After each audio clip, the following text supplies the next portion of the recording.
What over the years we have learned, and I have learned, is that if you make the bend less sharp, drivers go around it faster. Some of that safety benefit that we think we're offering them gets taken up by higher speed.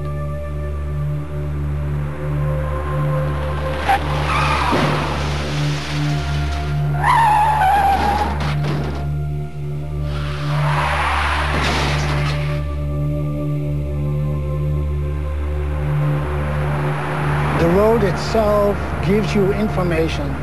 Studies have been done that show that for every foot you make a lane wider, people will increase the speed by an average of about 3 miles per hour. The same thing holds for, say, edge markings.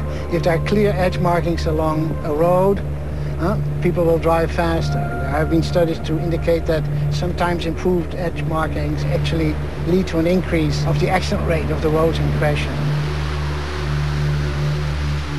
Most people would intuitively think that the fatality risk must be lower when the roads are dry compared to in winter when they are covered with snow ice and a greater chance of water.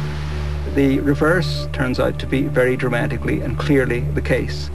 In the United States, the fatality rate is substantially lower in February than it is in the mid-summer months. It follows a very clear cyclical pattern. Year after year, people reduce their speed, and it's speed that has a very large influence on the outcome of a crash.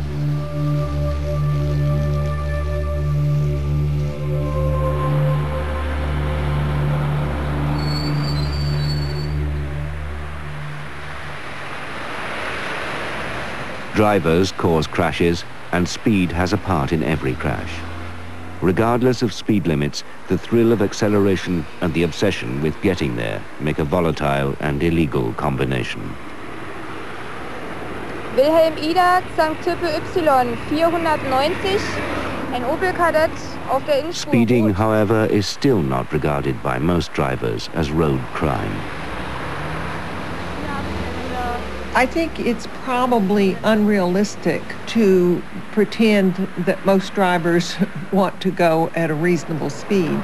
Throughout recorded history, we know that value has been placed on the fastest runner, the fastest horse, the fastest ship, the fastest train, the fastest car, the fastest plane.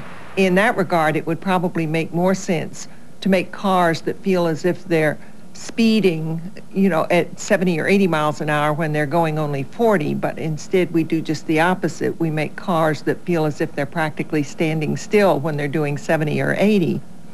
But the problem is that we're not built to withstand the sudden stop when anything happens.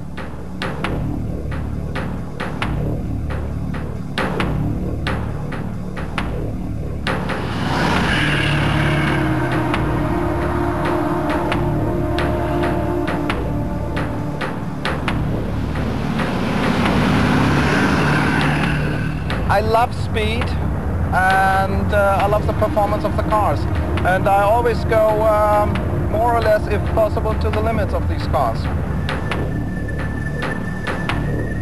On some German autobahns, you can drive as fast as you dare. This man does over 200 miles an hour on public roads, legally. But the higher the speed, the greater the risk of crashing, the greater the severity of the injuries. People on an average road, they do, let's say, 100, and I always have the feeling that they fell asleep because this kind of speed is not taking their attention so much. So they are playing with their mobile phones, they're playing with their radios. I don't know, maybe they are reading newspapers, I don't know. But if you drive a very real high performance cars, you are fully concentrated on what you're doing. And I think the problem are the other people on the road.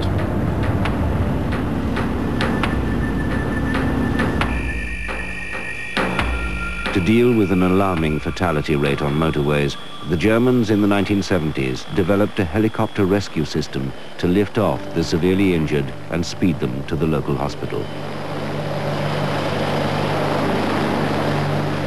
Modern medicine is at hand to hold the road fatality rate down. The helicopters are paid for not by the health authorities, but by the drivers' organization, the German Automobile Association.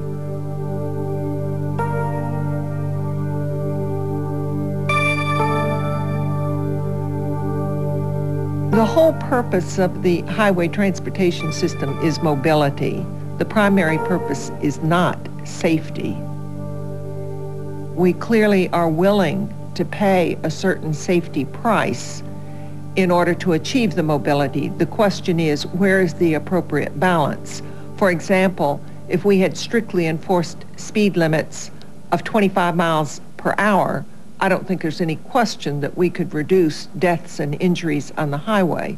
We don't do that because that reaches the point where it's interfering too severely with the whole purpose of mobility.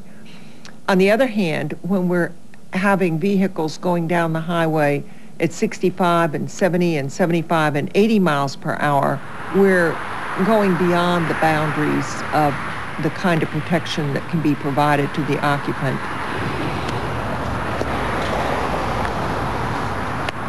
You can see where she yawed and she hit the wall right here. Those are her marks of her scraping the wall. The walls on the freeways here are designed to keep people from going through the wall into other traffic.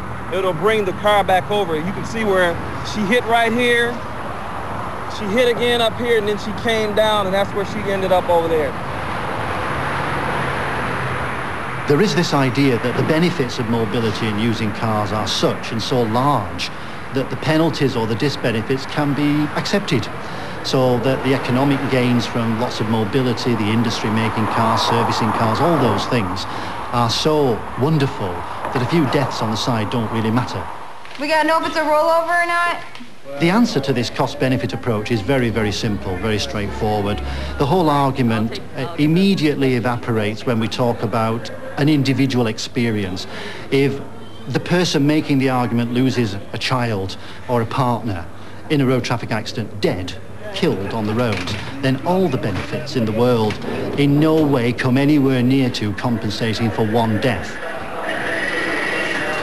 Rollover, high speed, palpated blood pressure 78, pulse rate 108. Ruben. What happened, Ruben? Huh? I don't know. You don't know? Okay. You allergic to anything? No. Drivers keep hospitals fully employed. Car crashes are now the main causes of brain and spinal injury. Get another IV in. Second one over here. You want the ID? It's right there. There's a kind of horror that happens in a car crash. The car is something we love. It's an extension of us. About 45 miles an hour on liver noise. Suddenly, one day, we lose control. The car isn't responding. Struck another car. We gotta go down. It's sliding, skidding. We're approaching a tree, approaching another vehicle. And breathing. The steering wheel was bent up and to the right, and the windshield was scarred. One way to think about it is, imagine a carpenter who has a favorite hammer that they love, that always works perfectly, and suddenly, while they're holding it in their hand, it begins to pound them in the head. An automobile during a crash is not so different from that. It's a machine that turns against us and capitalizes on our own frailty. It's almost as if it's eating us alive.